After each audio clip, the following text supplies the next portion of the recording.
Hello friends, आज हम पढ़ने वाले हैं खिलजी वंश। तो पहले हम इसे कहानी की तरह समझेंगे, उसके बाद इससे संबंधित प्रश्न जो एग्ज़ाम में पूछे गए हैं उसके बारे में भी डिस्कस करेंगे। तो पहले आप इसे कहानी की तरह समझिए, उसके बाद फिर क्वेश्चन आंसर का टेस्ट ज़रूर लगाएं। तो ज़्यादा टाइम न गवाते हुए वीडियो को स्टार्ट करते हैं। खिलजी वंश। तो खिलजी वंश पढ़ने से पहले इसके पीछे के बैकग्राउंड को समझ लेते हैं। दिल्ली सल्तनत काल के अंतर्गत 1206 से 1526 ईस्वी तक के इतिहास का अध्ययन किया जाता है। इन 320 वर्षों के इतिहास में 5 वंशों ने शासन किया। दिल्ली सल्तनत काल के राजवंश में हम गुलाम वंश को पढ़ चुके हैं, तो इस वीडियो में हम खिलजी वंश के बारे में समझेंगे। तो खिलजी वंश का इतिहास पढ़ने वाले हैं हम इस वीडियो में। तो खिलजी वंश जो है वह 1290 से 1320 ईस्वी तक दिल्ली सल्तनत काल में अपना शासन करते हैं। गुलाम वंश के समाप्ति के बाद खिलजी वंश ने दिल्ली के सल्तनत काल पर 1290 से 1320 ईस्वी तक लगभग 30 वर्षों के इतिहास में 4 वंशों ने शासन किया। मतलब क्या, दिल्ली जो सल्तनत काल है उसमें खिलजी वंश 30 वर्षों तक शासन किया, जिसमें से 4 वंशों ने शासन किया। तो खिलजी वंश के शासक को देख लेते हैं। जलालुद्दीन फिरोज खिलजी, अलाउद्दीन खिलजी, कुतुबुद्दीन मुबारक खिलजी, नसीरुद्दीन खुसरो शाह। तो जलालुद्दीन फिरोज खिलजी का शासनकाल 1290 से 1296 तक, यानी कि 6 साल तक चलती है। उसके बाद अलाउद्दीन खिलजी, उसका शासनकाल 1296 से 1316 तक चलती है, यानी कि 20 साल तक। इन 3 वर्षों ने अकेले अलाउद्दीन खिलजी जो है वह अकेले 20 वर्ष तक शासन करते हैं खिलजी वंश में। तो हम खिलजी वंश में ज़्यादातर डिस्कस करेंगे अलाउद्दीन खिलजी के बारे में, क्योंकि इनके शासनकाल में बहुत सारे काम हुए हैं। उसके बाद कुतुबुद्दीन ऐबक 4 साल तक रहे। उसके बाद नसीरुद्दीन खुसरो शाह कुछ समय तक रहे, उसके बाद इसका देहांत हो जाता है। खिलजी अफ़गानिस्तान के हेलमंद नदी के क्षेत्र में रहने वाली जाति थी। तो खिलजी वंश कहाँ पे रहते थे? तो हेलमंद नदी जो अफ़गानिस्तान में है, ये नदी की पिक है हेमलम नदी की। तो अब हम इसके खिलजी वंश के वंशों को क्रम के वाइज पढ़ेंगे। तो पहले पढ़ेंगे जलालुद्दीन फिरोज खिलजी। तो जलालुद्दीन फिरोज खिलजी ने गुलाम वंश के अंतिम शासक वयुकस की हत्या कर खिलजी वंश की स्थापना 1290 में की थी। तो खिलजी वंश की स्थापना जलालुद्दीन फिरोज खिलजी ने किया। किसकी हत्या करके? तो कयूकस की हत्या करके, जो गुलाम वंश के अंतिम शासक थे। और जलालुद्दीन फिरोज खिलजी ने अपनी राजधानी किलो करी दिल्ली के पास जो है उसको अपनी राजधानी बनाया। खिलजी वंश की स्थापना को क्रांति के नाम से जाना जाता है। क्रांति के नाम से इसलिए जाना जाता है क्योंकि इसने कयूकस की हत्या करके खिलजी वंश की स्थापना किए थे। पहली बार दक्षिण भारत का अभियान दिल्ली सल्तनत काल में जलालुद्दीन फिरोज खिलजी के काल में ही हुआ था। इसने अपने भतीजे अलाउद्दीन खिलजी को दक्षिण अभियान के लिए भेजा था, जिसमें उसने देवगिरी के शासक रामचंद्र देव को पराजित किया और काफ़ी धन लेकर वापस लौटे थे। तो जलालुद्दीन फिरोज खिलजी के भतीजे थे अलाउद्दीन खिलजी, जिसे दक्षिण अभियान के लिए अलाउद्दीन खिलजी ने भेजे थे, लेकिन वह रामचंद्र को वहाँ पे पराजित कर देते हैं अलाउद्दीन खिलजी ने, और बहुत सारे धन दौलत लेके अपने देश भारत लौट आते हैं। उसके बाद जलालुद्दीन खिलजी की हत्या कर देते हैं उसके भतीजे एवं दामाद अलाउद्दीन फिरोज खिलजी ने इलाहाबाद के पास कड़ा नामक स्थान पर। तो जलालुद्दीन खिलजी जो है इसके भतीजे थे अलाउद्दीन खिलजी, और उसके दामाद भी बने अलाउद्दीन खिलजी ही। इसके पीछे का कारण यह है कि जलालुद्दीन खिलजी जो है यह इस्लाम धर्म की थी, और इस्लाम धर्म में सिर्फ यही चलता है कि अपने माँ के दूध जो पिए होते हैं उससे शादी नहीं कर सकते थे, अदरवाइज़ आप किसी से भी शादी कर सकते हो, मेरा भाई, चचेरा भाई, इन सब से शादी चलेगा। लेकिन अपने माँ के संतान या फिर अपनी माँ ने किसी को दूध पिलाए हैं तो उससे शादी नहीं कर सकते थे। यह इस्लाम धर्म की परंपरा थी। तो आई होप आप जलालुद्दीन खिलजी के बारे में समझ गए होंगे। तो जलालुद्दीन खिलजी की हत्या उसके भतीजे एवं उसके दामाद अलाउद्दीन खिलजी ने इलाहाबाद के पास कड़ा नामक स्थान पर किया था। अब पढ़ेंगे अलाउद्दीन खिलजी के बारे में, जो 1296 से 1316 तक यानी 20 वर्षों तक शासन करते हैं खिलजी वंश में।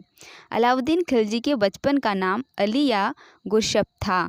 तो ये जो अलाउद्दीन के बचपन का नाम है यह एग्ज़ाम में बहुत बार पूछे गए हैं।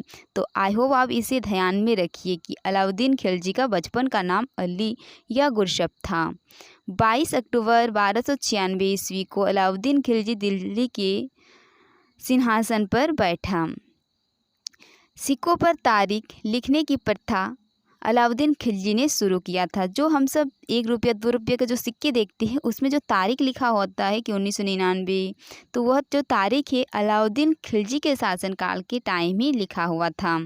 अलाउद्दीन खिलजी ने मद निषेध, जुआ खेलने व भांग खाने की प्रथा पर प्रतिबंध लगाया। मतलब जो लोग जुआ खेलते थे, मद निषेध करते थे, उन पर इसने प्रतिबंध लगा दिया था।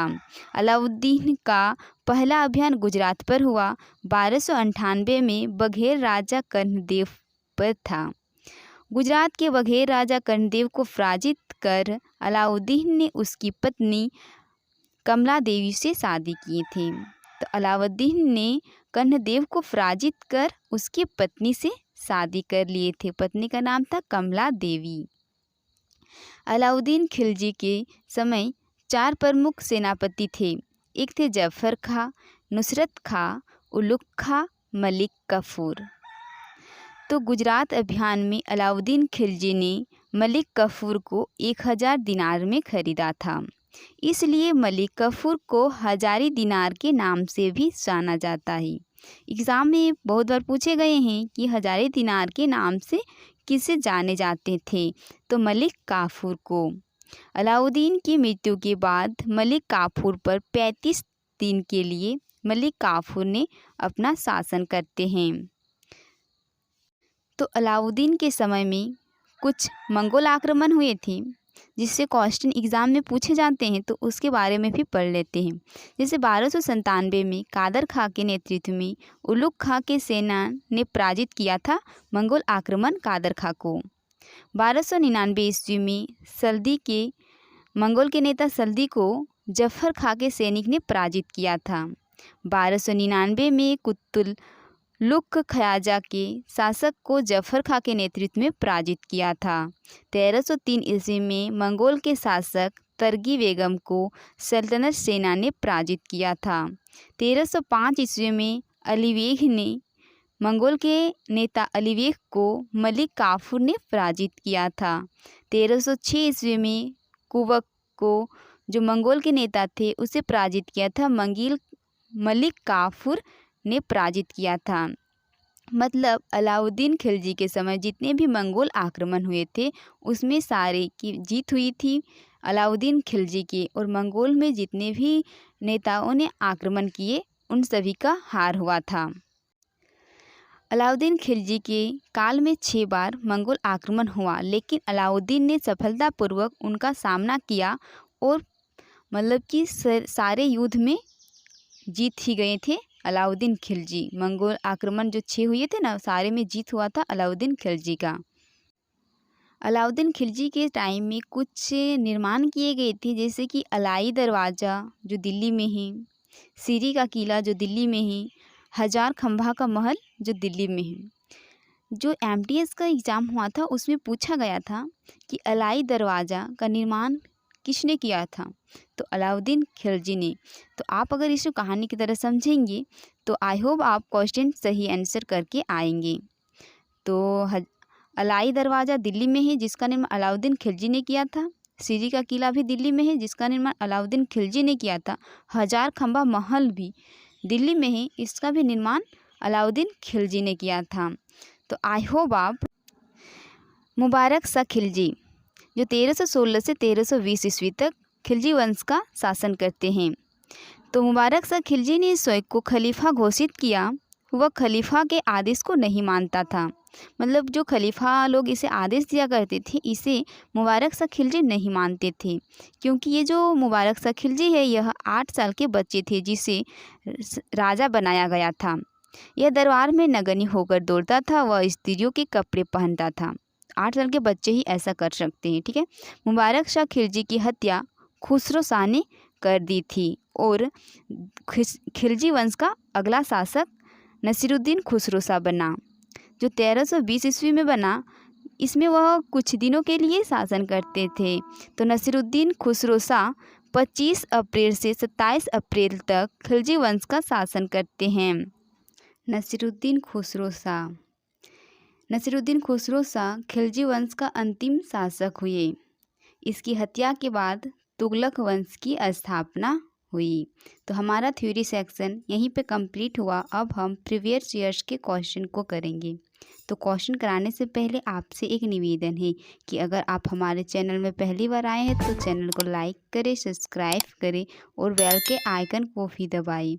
तो आज का हमारा पहला क्वेश्चन है, जलालुद्दीन फिरोज खिलजी के शासनकाल कहाँ से कहाँ तक माना जाता है?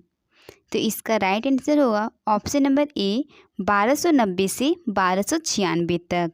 नेक्स्ट क्वेश्चन है, जलालुद्दीन फिरोज खिलजी दिल्ली की गद्दी पर कब बैठा था? तो 1290 को दिल्ली की गद्दी पर बैठा था जलालुद्दीन फिरोज खिलजी। सुल्तान बनने से पहले जलालुद्दीन खिलजी क्या था? तो यह था इफ्तातार। अलाउद्दीन खिलजी के शासनकाल का समय कहाँ से कहाँ तक माना जाता है? तो अलाउद्दीन खिलजी जो है इसका शासनकाल माना जाता है ऑप्शन नंबर बी 1296 से 1316 तक। नेक्स्ट क्वेश्चन, सिकंदर ए सानी की उपाधि किसने धारण की थी? तो सिकंदर ए सानी की उपाधि अलाउद्दीन ने धारण की थी। अलाउद्दीन खिलजी ने सेना में कौन सी प्रथा शुरू की थी? तो अलाउद्दीन ने अपने सेना में ऑप्शन डी हुलिया लिखने की प्रथा को शुरू किए थे। नेक्स्ट क्वेश्चन है, खिलजी वंश के घोड़ों को दागने की पद्धति किसने शुरू की थी? तो ऑप्शन सी अलाउद्दीन खिलजी ने। अलाउद्दीन खिलजी के दरबारी कवि का नाम क्या था? तो अलाउद्दीन खिलजी के दरबारी कवि का नाम था ऑप्शन नंबर सी अमीर खुसरो नाम थे। नेक्स्ट क्वेश्चन, अलाउद्दीन खिलजी की मृत्यु के बाद दिल्ली के सुल्तान कौन बना? तो राइट आंसर है option A Qutbuddin Mubarak. Ibn Battuta की पुस्तक रहला में किस शासन की घटना का वर्णन है? तो इसका राइट आंसर है ऑप्शन नंबर बी मोहम्मद बिन तुगलक के शासन व्यवस्था का वर्णन है। 11 सितार एवं तांबे के आविष्कार का श्रेय किन्हें जाता है? तो सितार एवं तबले का आविष्कारक माना जाता है अमीर खुसरो को। नेक्स्ट क्वेश्चन है, अलाउद्दीन का प्रसिद्ध सेनापति कौन था जिसने दक्षिण भारत अभियान का नेतृत्व किया था? तो अलाउद्दीन का प्रसिद्ध सेनापति का नाम था option number B Malik Kafur Alauddin के प्रसिद्ध सेना का नाम था। तो जितने भी क्वेश्चन हमने कराए हैं सारे या तो एग्ज़ाम में पूछे गए हैं या फिर पूछने की संभावना है। तो यहीं पे हमारा खिलजी वंश का इतिहास समाप्त हुआ। कैसा लगा वीडियो कमेंट में ज़रूर बताइए। धन्यवाद।